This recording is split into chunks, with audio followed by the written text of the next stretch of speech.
നോക്കുന്ന സമയത്താണ് ആ വിഷയം ഓഫായി കിടന്നുകൊണ്ട് ആ ഡിവൈസ് കണ്ടുപിടിക്കാൻ പറ്റാതെയൊക്കെ വരും. പിന്നെ രഹസ്യമായിട്ട് മൊബൈൽ എവിടെ മിസ്സായി കഴിഞ്ഞാൽ അത് എവിടെ കിടക്കണമെന്ന് കണ്ടുപിടിക്കാനുള്ള ഓപ്ഷൻസ് ഒക്കെ ഈ ചില സെറ്റിംഗ്സ് ഓഫ് ചെയ്യുമ്പോൾ പോകും. അതുകൊണ്ട് വാട്സപ്പിലൊക്കെ കണ്ടു, ഫേസ്ബുക്കിൽ കണ്ടു എന്ന് പറഞ്ഞ് ചാടി ഓടി ഒന്നും സെറ്റിംഗ്സ് മാറ്റാതിരിക്കുക.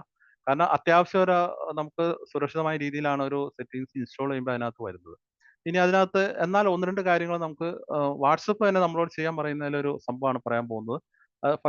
ഫസ്റ്റ് സംഭവമാണ് ടു ഫാക്ടർ ഓതന്റിക്കേഷൻ എന്ന് പറയും. ടു ഫാക്ടർ ഓതന്റിക്കേഷൻ എന്താണെന്നുള്ളത് നോക്കാം. വാട്സപ്പിന്റെ 3 കുത്തിൽ നമ്മൾ പ്രസ് ചെയ്ത് കഴിഞ്ഞാൽ അക്കൗണ്ട് കാണിക്കും.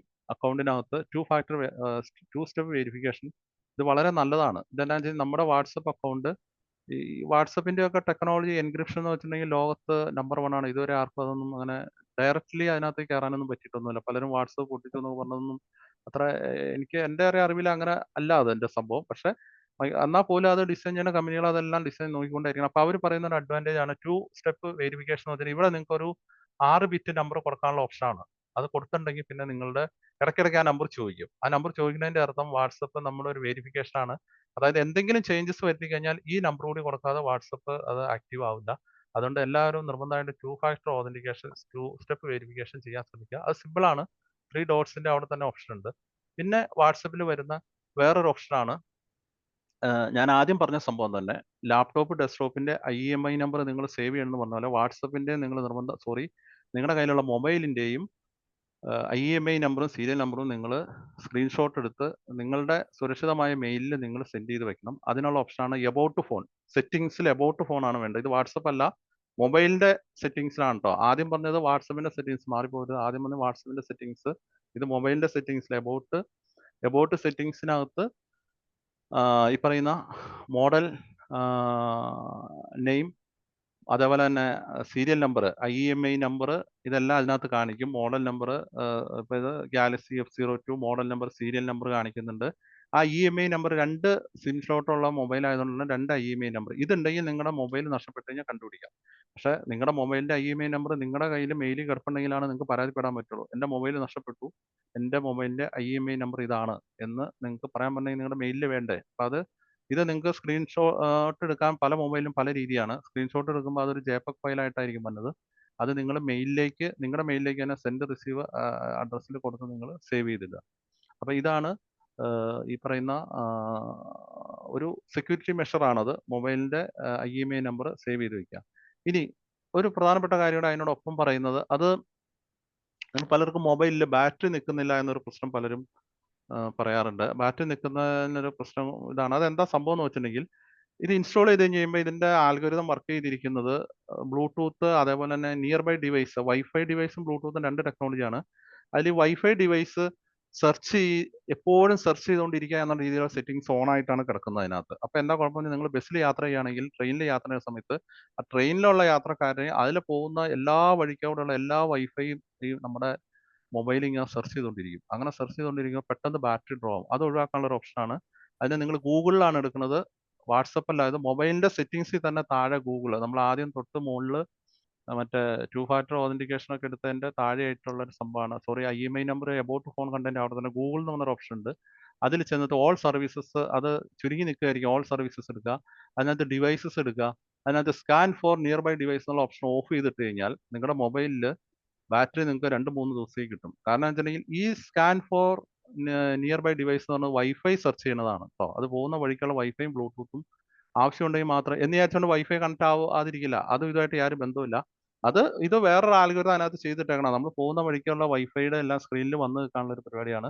ഇത് ഓഫ് ചെയ്തിട്ടെന്ന് വിചാരിച്ചുകൊണ്ട് നിങ്ങൾ ഓഫീസിൽ നിന്ന് വീട്ടിൽ ചെല്ലുമ്പോൾ നിങ്ങളുടെ വൈഫൈ തന്നെ കണക്ട് ആവാതിരിക്കില്ല. ഇങ്ങനെ ഒരു ഓപ്ഷൻ ഉണ്ട്. അതും ചെയ്തു കഴിഞ്ഞാൽ നിങ്ങൾക്ക് ബാറ്ററി ബാക്കപ്പ് കിട്ടും. ഇനി നിങ്ങൾക്ക് അറിയാം, വാട്സപ്പ് ഡെസ്ക്ടോപ്പിൽ എടുക്കാം. എല്ലാവർക്കും അറിയാമെന്നാണ് ഞാൻ മനസ്സിലാക്കുന്നത്. ഇച്ചിരി പ്രായമായ ചിലർക്കൊക്കെ അറിയില്ലാത്തതുകൊണ്ടാണ് ഞാൻ ഈ ഓപ്ഷൻ കൂടി അതിനകത്ത് ഇട്ടത്. വാട്സപ്പിൽ നിങ്ങൾക്ക് ഡെസ്ക്ടോപ്പിൽ എടുക്കാം. അതിനകത്ത് 1-2 അപകടങ്ങളുണ്ട്. അത് പറയാൻ വേണ്ടി കൂടിയാണ്. web.whatsapp.com എന്ന് പറഞ്ഞൊരു ഓപ്ഷൻ ഉണ്ട്. അതുകൂടാതെ EXE ആയിട്ട് വാട്സപ്പ് ഇൻസ്റ്റാൾ ചെയ്യാനുള്ള ഓപ്ഷനും വാട്സപ്പ് തരുന്നുണ്ട്. ഇതായിരിക്കും നല്ലത്. web.whatsapp.com എടുക്കുക. എടുത്തു കഴിയുമ്പോൾ തന്നെ ഒരു QR കോഡ് വരും. ആ QR കോഡ് സ്ക്രീനിൽ വരും. QR കോഡ് അറിയാലോ, ഇതിപ്പോൾ കാണിച്ചത് ഡെസ്ക്ടോപ്പിൽ മോസിലയിൽ എടുത്തേക്കണതാണ്. നിങ്ങളുടെ ഓഫീസിൽ ഒരു വാട്സപ്പ് ഉണ്ട്, എപ്പോഴും എല്ലാവരും ചെയ്യുന്നതാണ്. ഓഫീസിലുള്ള വാട്സപ്പിൽ നിങ്ങൾ QR കോഡ് ഇങ്ങനെ കാണിക്കുമ്പോൾ നിങ്ങളുടെ മൊബൈലിൽ ലിങ്ക്ഡ് ഡിവൈസസ് എന്നുള്ള ഓപ്ഷൻ എടുക്കുക. ലിങ്ക്ഡ് ഡിവൈസസ് എന്നുള്ള ഓപ്ഷൻസിൽ നിങ്ങൾ ലിങ്ക് ഡിവൈസ് പറഞ്ഞ് ക്ലിക്ക് ചെയ്യുന്ന സമയത്ത് ക്ലിക്ക് ചെയ്ത് കഴിയുമ്പോൾ അതിൻ്റെ സ്ക്രീൻ നിങ്ങളുടെ മൊബൈലിൻ്റെ ക്യാമറ വരും. അത് ആ QR കോഡിന് നേരെ പിടിക്കുക. QR കോഡിന് നേരെ പിടിച്ച് കഴിയുമ്പോൾ എന്ത് ചെയ്ത് വരും? വാട്സപ്പ് കണക്റ്റ് ആവും. പക്ഷേ ഒരു പ്രശ്നമുണ്ട്. നിങ്ങൾ എന്തെങ്കിലും അത്യാവശ്യത്തിന് കണക്ട് ചെയ്തു, വാട്സപ്പിൽ നിങ്ങൾ ഡാറ്റ എടുത്തു, നിങ്ങൾ മൊബൈലും കൊണ്ട് അവിടുന്ന് പോന്നു. ആ മൊബൈല് ആ ഏരിയയിലാണെങ്കിൽ, ആ ടവർ ലൊക്കേഷൻ ഏരിയയിലാണെങ്കിൽ ഇതിങ്ങനെ കണക്റ്റ് ആയി കിടക്കും. പിറ്റേ ദിവസം നിങ്ങൾ ഓഫീസിൽ വരുമ്പോഴും ഇതിങ്ങനെ വർക്ക് ചെയ്തുകൊണ്ടിരിക്കും. നിങ്ങൾ അറിയില്ല നിങ്ങളുടെ വാട്സപ്പ് ഡെസ്ക്ടോപ്പിൽ കിടക്കുന്നത്. ഒരു പക്ഷേ നിങ്ങളുടെ പേഴ്സണൽ വാട്സപ്പ് നിങ്ങൾ ഓഫീസിൽ എന്തെങ്കിലും ആവശ്യത്തിന് ഓഫീസ് കമ്പ്യൂട്ടറിൽ ഇങ്ങനെ ചെയ്തു, നിങ്ങൾ ആ കമ്പ്യൂട്ടർ ലോക്ക് ചെയ്യാതെയോ അല്ലെങ്കിൽ അൺലോക്ക് ചെയ്യാതെ വന്നു കഴിഞ്ഞാൽ നിങ്ങളുടെ പേഴ്സണൽ ഡാറ്റ മറ്റുള്ളവർ കാണാനും എടുക്കാനുള്ള സാഹചര്യങ്ങളുണ്ട്. അതുകൊണ്ട് നിങ്ങൾ നിർബന്ധമായും ലോഗ് ഔട്ട് ചെയ്യണം. പലരും ചെയ്യാറില്ല. ലോഗ് ഔട്ട് ചെയ്യുന്നത് PC-യിലല്ല ട്ടോ. നിങ്ങൾ പലരും മോസില്ല ക്ലോസ് ചെയ്താൽ ക്ലോസ് ആവില്ല വാട്സപ്പ്. വാട്സപ്പ് ക്ലോസ് ചെയ്യണമെങ്കിൽ നിങ്ങളുടെ മൊബൈലിൽ വന്നിട്ട് ആ ലിങ്ക്ഡ് ഡിവൈസിന് ലോഗ് ഔട്ട് എന്ന ഓപ്ഷൻ ഉണ്ട്. ആ ലിങ്ക് ചെയ്താണ് മോസില അവിടെ കാണിക്കും. അതിൽ ക്ലിക്ക് ചെയ്ത് കഴിഞ്ഞാൽ ലോഗ് ഔട്ട് എന്ന് കൊടുത്തു കഴിഞ്ഞാൽ നിങ്ങൾക്ക് ലോഗ് ഔട്ട് ചെയ്യാനുള്ള ഓപ്ഷൻ ഉണ്ട്. അത് പ്രത്യേകം ഓർക്കുക. ലോഗ് ഔട്ട് ചെയ്തില്ലെങ്കിൽ വാട്സപ്പ് PC-യിൽ ഓണായി കിടക്കും. ഇനി അതേപോലെ തന്നെ പ്രധാനപ്പെട്ട ഒരു സംഭവമാണ് സ്ക്രീൻ സെർവർ. നിങ്ങൾ ഡെസ്ക്ടോപ്പ്, ലാപ്ടോപ്പ് ഉപയോഗിക്കുമ്പോൾ പലരും 2 കാര്യങ്ങൾ ചെയ്യാൻ ഭയങ്കര മടിയാണ്. ഒന്ന്, പാസ്വേഡ് കൊടുക്കാൻ പലർക്കും മടിയാണ്. ഇനി കൊടുത്താൽ തന്നെ 1 2 3 എന്നൊക്കെ കൊടുത്തു വയ്ക്കും.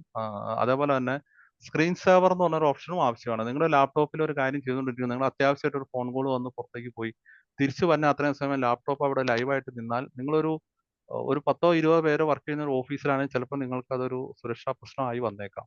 നിങ്ങളെ സഹപ്രവർത്തകരാണ്, സംഭവമൊക്കെ ശരിയാണ്. പക്ഷെ ഒരു പേയ്മെന്റ് ഒക്കെ കൈകാര്യം ചെയ്യുന്ന ലാപ്ടോപ്പ് ഒക്കെ ആണെങ്കിൽ അതിലൊക്കെ അപകടങ്ങൾ നടക്കാറുണ്ട്. അതുകൊണ്ട് നിങ്ങൾ എപ്പോഴും ലാപ്ടോപ്പിലെ സ്ക്രീൻ സേവർ പാസ്വേഡ്, അതായത് 1 മിനിറ്റ് ഐഡിയലായി കഴിഞ്ഞ് കഴിഞ്ഞാൽ ഉടനെ തന്നെ നിങ്ങൾ ലോഗിൻ ചെയ്യുമ്പോൾ പാസ്വേഡ് വന്നൊരു ഓപ്ഷൻ അതിനകത്ത് സ്ക്രീൻ സേവറിന്റെ താഴെ സെറ്റ് പാസ്വേഡ് എന്ന് കൊടുത്തു കഴിഞ്ഞാൽ ഓട്ടോമാറ്റിക് അത് വരും. ചില സമയത്ത് അത് ഡിസ്റ്റർബൻസ് ആണെങ്കിൽ പോലും അത് ഒരു സെക്യൂരിറ്റിയുടെ ഭാഗമാണ്, പ്രത്യേകം ശ്രദ്ധിക്കുക.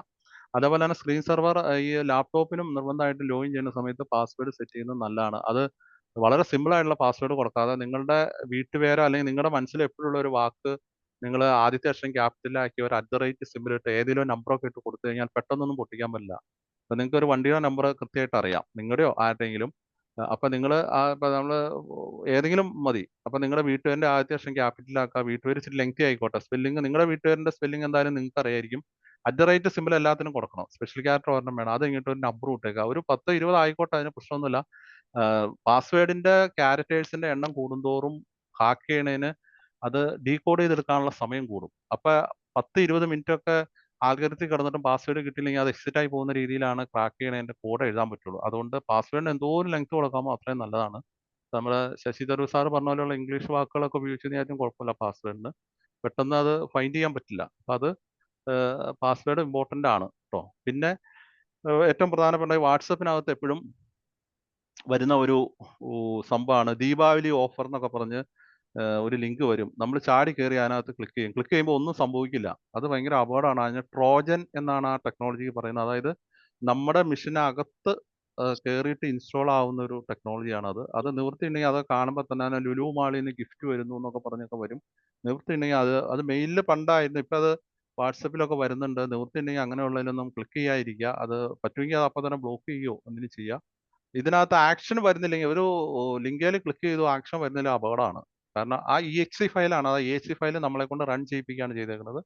അത് സംതിങ് ഡേഞ്ചർ. അങ്ങനെ വന്നു കഴിഞ്ഞാൽ നിങ്ങൾ ഉടനെ തന്നെ മൊബൈൽ അപ്പം തന്നെ ഒന്ന് റീസ്റ്റാർട്ട് ചെയ്യുക. അതൊരു എപ്പോഴും എന്തെങ്കിലും പ്രശ്നം വന്നു കഴിഞ്ഞാൽ മൊബൈൽ റീസ്റ്റാർട്ട് ചെയ്തെന്ന് വിചാരിച്ചാൽ കുഴപ്പമില്ല. ലാപ്ടോപ്പും എല്ലാം എന്തെങ്കിലും പ്രശ്നം വന്നു കഴിഞ്ഞാൽ അപ്പം തന്നെ റീസ്റ്റാർട്ട് ചെയ്യുമ്പോൾ സെഷൻ കട്ടാവും. സെഷൻ കട്ടായിട്ട് പുതിയ സെഷൻ തുടങ്ങുമ്പോൾ പഴയ ബൈൻഡിങ് പോകും. അപ്പോൾ റീസ്റ്റാർട്ട് ചെയ്യുന്നത് ഒരു നല്ല മെത്തേഡാണ്. അതൊരു സെക്യൂരിറ്റിയുടെ ഭാഗമാണ്. ഇനി ഞാൻ സമയം കുറവാണ്. അത് കൂടുതൽ പോകുന്നില്ല. ഞാനിപ്പോൾ 1 മണിക്കൂറായി നമ്മൾ സെഷൻ തുടങ്ങിയിട്ട്. അധികം നീട്ടുന്നില്ല. അത്യാവശ്യം കാര്യങ്ങൾ പറഞ്ഞിട്ടുണ്ട്. അപ്പോൾ ഇതിനകത്ത് നമുക്ക് കുറച്ച് ഡിജിറ്റൽ ടെക്നോളജീസ് പണ്ടുള്ളതാണ്, ഫോണിലുള്ളതാണ്. നമ്മൾ ആദ്യകാലത്ത് DSL ഡയലപ്പ് ഫോണുകളാണ്. അതിന് പറയുന്ന പേര് ഡിജിറ്റൽ സബ്സ്ക്രൈബർ ലൈൻ, DSL ആണ്. അതിപ്പോൾ വളരെ റയറാണ്. എനിക്ക് തോന്നുന്നു ഒരു സ്ഥലത്തും തന്നെ ഉപയോഗിക്കേണ്ടെന്ന് സംശയമുണ്ട് DSL. പിന്നെ അത് കഴിഞ്ഞിട്ടാണ് കേബിൾ വഴി ഇന്റർനെറ്റ് എന്നുള്ള കൺസെപ്റ്റ്. ആദ്യം കോയാക്സിയൽ കേബിൾ വഴി ഇന്റർനെറ്റ് വന്നൊരു കാലം വരെ ഉണ്ടായിരുന്നു, കേബിൾ ഇന്റർനെറ്റ്. അത് കഴിഞ്ഞിട്ടാണ് നേരെ മൊബൈലിൽ ഇന്റർനെറ്റ് വരുന്ന ഒരു സംഭവം. അതിനകത്ത് 2G 4G 5G എന്നുള്ള പല റേഞ്ചിലാണ് അതിന്റെ ടെക്നോളജി വന്നുകൊണ്ടിരുന്നത്. 1G 2G പിന്നെ 5G ടെക്നോളജി, 3G 4G എന്ന് പറഞ്ഞാൽ LTE എന്നൊക്കെ പറഞ്ഞാൽ നിങ്ങൾ മൊബൈലിൽ എഴുതി കാണിക്കുന്ന കണ്ടിട്ടുണ്ട്. ആ ടെക്നോളജി ജസ്റ്റ് ഒന്ന് ഇട്ടുന്നുള്ളൂ. പിന്നെയാണ് ഫൈബർ വഴി ഇന്റർനെറ്റ് വരുന്ന ടെക്നോളജി വന്നു. ഇപ്പൊ ഇനി പുതിയതായിട്ട് വരാൻ പോകുന്നതാണ് സാറ്റലൈറ്റ് വഴിയുള്ള ഇന്റർനെറ്റ്. അതിന്റെ ലൈസൻസും കാര്യങ്ങളൊക്കെ നടക്കുന്നു. എനിക്ക് തോന്നുന്നു അടുത്ത വർഷമൊക്കെ ആകുമ്പോഴത്തേക്കും ഈ റോഡ് മുഴുവൻ കുഴിച്ച് ഫൈബർ ഇടുന്ന രീതിയൊക്കെ മാറാനുള്ള സാധ്യതകൾ കാണുന്നുണ്ട്. അതിനകത്ത് കുറേ ടെക്നിക്കൽ ഡിഫിക്കൽട്ടീസ് ഉണ്ട്. അതുകൊണ്ടാണ് അതിന് ഓടിച്ചാടി ലൈസൻസ് കൊടുക്കാത്തത്. അത് ഒരു ഹാർഡ്വെയർ നെറ്റ്വർക്കിംഗ് ഫീൽഡിലുള്ളവർക്ക് അറിയാം. അതിന് കിട്ടുന്ന ചില പ്രശ്നങ്ങളുണ്ട്. ഇപ്പോഴും ഉണ്ട്. സാറ്റലൈറ്റ് ഇന്റർനെറ്റ് വേറെ പ്രോട്ടോക്കോളൊക്കെ പോകുന്നുണ്ട്. എനിവേ വരാൻ പോകുന്ന ഒരു ടെക്നോളജിയാണത്. അപ്പം ഞാൻ ഇത്രയാണ് ഇപ്പം സെഷൻ. കറക്റ്റ് 1 മണിക്കൂർ കൊണ്ട് ഞാൻ അത്യാവശ്യം ഒരു സെഷൻ തീർത്തിട്ടുണ്ട്. എന്നോട് 1.5 മണിക്കൂർ എന്നാണ് പറഞ്ഞത്. അടുത്ത അരമണിക്കൂർ സമയം നിങ്ങൾക്ക് ഈ ഞാനീ പറഞ്ഞ സെഷൻ്റെ എന്തെങ്കിലും സംശയങ്ങളോ ഈ ഒരു MSME ഇത് നടത്തുന്നവർക്ക് എന്തെങ്കിലും ഇങ്ങോട്ട് ചോദിക്കാനുണ്ടെങ്കിൽ അതിനുള്ളൊരു അവസരം കൂടിയാണിത്.